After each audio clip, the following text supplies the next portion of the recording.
If you've studied Chinese history, you must have heard about the Battle of Changping. It was perhaps the bloodiest military campaign ever in China. This is from 260 BC. Two of the strongest states, the state of Qin and the state of Zhao, went to war. The fighting went on for over 3 years. Then the Qin cut the food supply of the Zhao. The starving soldiers started killing and eating their comrades. Eventually, they surrendered and close to 400,000 of them were slaughtered. It's particularly gruesome. But the war tactic is not unique. Cutting off supply lines is an old ploy of war. In the past, it was just food and water. Now it's the internet too. And China is giving Taiwan a taste of war. The latest strike has come on Taiwan's Matsu archipelago. It is home to about 13,000 people. For decades, they've lived in the line of fire, barely 30 miles from the Chinese coast. And now they're cut off from the rest of the world. Their internet connection has been cut off. The undersea internet cables have been snapped. 2 Chinese ships are said to be behind this. The operation took all of 6 days. In today's world, when practically everything runs on the internet, this is an act of war. But Taiwan has not officially blamed China yet, and China is pretending that none of this happened. But according to reports, this is how it played out. The first cable was severed by a Chinese fishing vessel. This happened on the 2nd of February. 6 days later, a Chinese cargo ship snapped the second cable. And since then, life on Matsu has been thrown out of gear. People are not being able to make calls.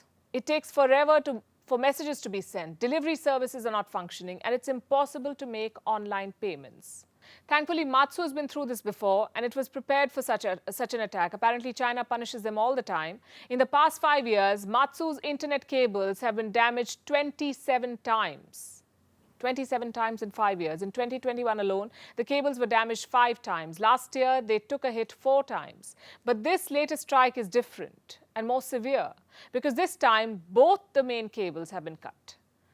Matsu has been pushed into digital oblivion.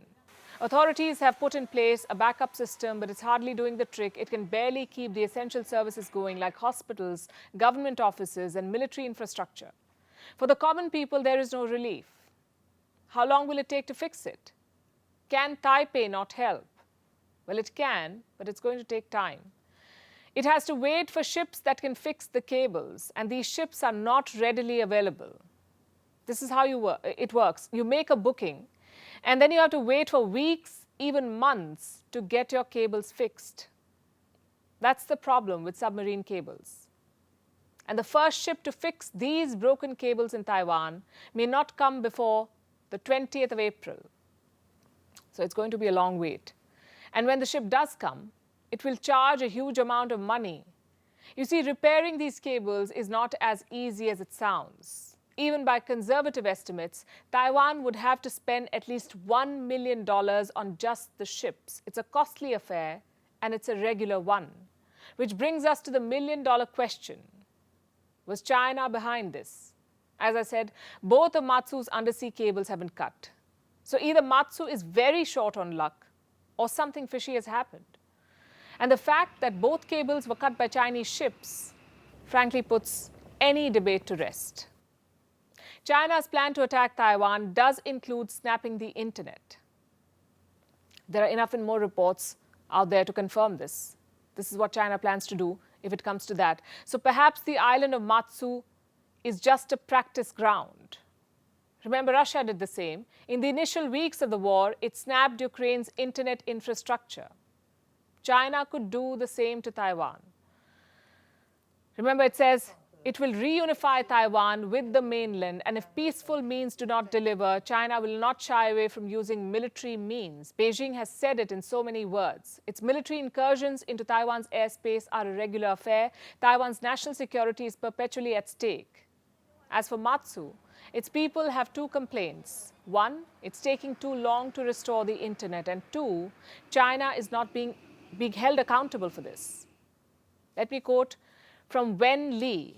He's the head of Taiwan's ruling party in Matsu. This is what he said. The Chinese boats that damaged the cable should be held accountable and pay compensation for the highly expensive repairs. It's a bold demand. They can forget about compensation, we say.